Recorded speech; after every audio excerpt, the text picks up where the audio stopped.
UP चुनाव 2027 क्या होगा सियासी समीकरण। समीकरण किसके हाथ आएगी और सत्ता किसके पास जाएगी। चिराग पासवान का विराट रुख, अब सबके मन में सस्पेंस। जी हाँ, आपको बता दें उत्तर प्रदेश की राजनीति एक बार फिर से गरमाने लगी है। 2027 विधानसभा चुनाव को लेकर सभी राजनीतिक दल अपनी रणनीति बनाने में जुट गए हैं। देश की सबसे बड़ी विधानसभा वाले राज्य यूपी में सत्ता की लड़ाई सिर्फ सरकार बनाने तक सीमित नहीं होती, बल्कि इसका असर राष्ट्रीय राजनीति पर भी पड़ता है। ऐसे में बीजेपी, समाजवादी पार्टी, कांग्रेस, बसपा और छोटे क्षेत्रीय दलों के बीच मुकाबला बेहद दिलचस्प होने वाला है। लेकिन फिलहाल अभी चर्चा में एक तस्वीर और एक पोस्टर सामने आया है। जी हां, आपको बता दें उस पोस्टर ने यूपी चुनाव से पहले यूपी की जो सियासी गलियारे हैं उसमें हलचल पैदा कर दी है। बता दें आपको कि इस पोस्टर में हम आपको स्क्रीन पर भी दिखा रहे हैं। इस पोस्टर में लिखा है, क्यों मांगे उधार, अब आपका नेता तैयार। और बीच में चिराग पासवान की बड़ी सी तस्वीर लगी है और नीचे लिखा गया है, लोक जनशक्ति पार्टी रामविलास। तो अब ये था सस्पेंस जो कि इस पोस्टर के बाद अब काफी उठ रहा है, क्योंकि यूपी चुनाव में क्या चिराग पासवान अकेले कदम रखेंगे या फिर यह प्रेशर पॉलिटिक्स की तरफ उनका कदम माना जा रहा है। यह देखना काफी दिलचस्प होगा। पर चिराग पासवान का यह जो पोस्टर है इन दिनों सोशल मीडिया पर खूब वायरल हो रहा है और इसमें जो लिखा गया है, क्यों मांगे उधार जब आपका नेता तैयार, और इसमें विराट तस्वीर लगी हुई है लोक जनशक्ति पार्टी रामविलास के नेता प्रमुख चिराग पासवान की। अब उस पे देखना काफी दिलचस्प होगा। लेकिन अब बात करें बीजेपी के फोकस की, तो विकास और हिंदुत्व की राजनीति करती है भारतीय जनता पार्टी।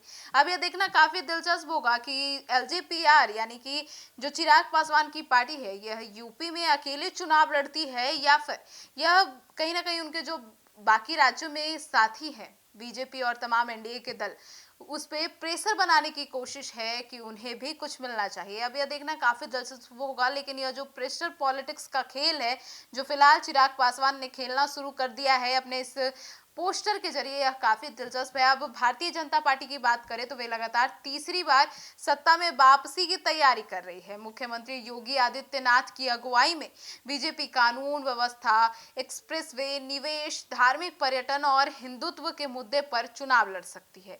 अयोध्या राम मंदिर, काशी कॉरिडोर और इंफ्रास्ट्रक्चर प्रोजेक्ट्स बीजेपी के बड़े चुनावी हथियार रहे हैं। अब बीजेपी का सबसे बड़ा भरोसा गैर यादव, ओबीसी, स्वर्ण और महिला वोट बैंक पर है।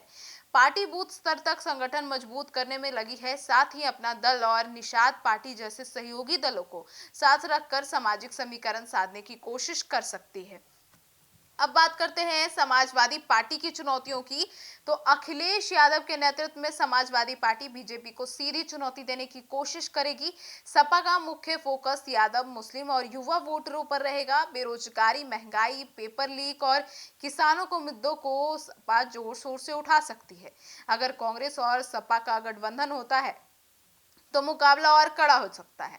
हालांकि सीट बंटवारे और नेतृत्व को लेकर दोनों दलों के बीच तालमेल सबसे बड़ी चुनौती होगी। अब बसपा का जो है वो क्या होगा रोल, इसकी बात करें तो बहुजन समाज पार्टी भले पिछले चुनावों में कमजोर दिखी हो, लेकिन यूपी की राजनीति में मायावती को नजरअंदाज करना आसान नहीं है। दलित वोट बैंक पर अभी भी बसपा की पकड़ मानी जाती है। अगर बसपा मजबूत तरीके से चुनाव लड़ती तो वह कई सीटों पर मुकाबला त्रिकोणीय बना सकती है। अब राजनीतिक जानकार मानते हैं कि बसपा का प्रदर्शन इस चुनाव का सबसे बड़ा गेम चेंजर साबित हो सकता है। अब छोटे दल भी बिगाड़ सकते हैं खेल। जी हाँ, राष्ट्रीय लोक दल यानी कि RLD, Azad Samaj party, AIMIM और अन्य छोटे क्षेत्रीय दल भी कई इलाकों में असर डाल सकते हैं। पश्चिमी यूपी में जाट वोट, पूर्वांचल में जातीय समीकरण और दलित राजनीति चुनावी परिणामों को प्रभावित कर सकती है। युवाओं और महिलाओं पर फोकस रहेगा। जी हाँ, 2027 चुनाव में युवाओं और महिलाओं वोटरों की भूमिका बेहद अहम मानी जा रही है। रोजगार, शिक्षा, मुफ्त योजनाएं, कानून व्यवस्था और महंगाई जैसे मुद्दे चुनावी बहस के केंद्र में रहते हैं। सभी दल सोशल मीडिया और डिजिटल प्रचार पर भी बड़ा दांव लगाती है। अब मुकाबला दिलचस्प होने की तो संभावना है। फिलहाल यूपी का राजनीतिक माहौल बीजेपी बनाम सपा नजर आ रहा है, लेकिन गठबंधन और जातीय समीकरण चुनाव को पूरी तरह से बदल सकते हैं। आने वाले महीनों में नेताओं की रैलियां, गठबंधन और नए चुनावी वादे यूपी की राजनीति को और गर्माने वाले हैं। लेकिन चिराग पासवान का यह जो पोस्टर है, यह काफी चर्चा में है और कहीं ना कहीं सस्पेंस क्रिएट कर रहा है, प्रेशर पॉलिटिक्स की तरफ इशारा कर रहा है। अब यह देखना काफी दिलचस्प होगा कि क्यों मांगे उधार जब आपका नेता है तैयार, के असली मायने क्या है। ये तो आने वाला समय ही बताएगा, पर आपकी क्या राय है इस पोस्टर को लेकर जरूर बताएगा। धन्यवाद।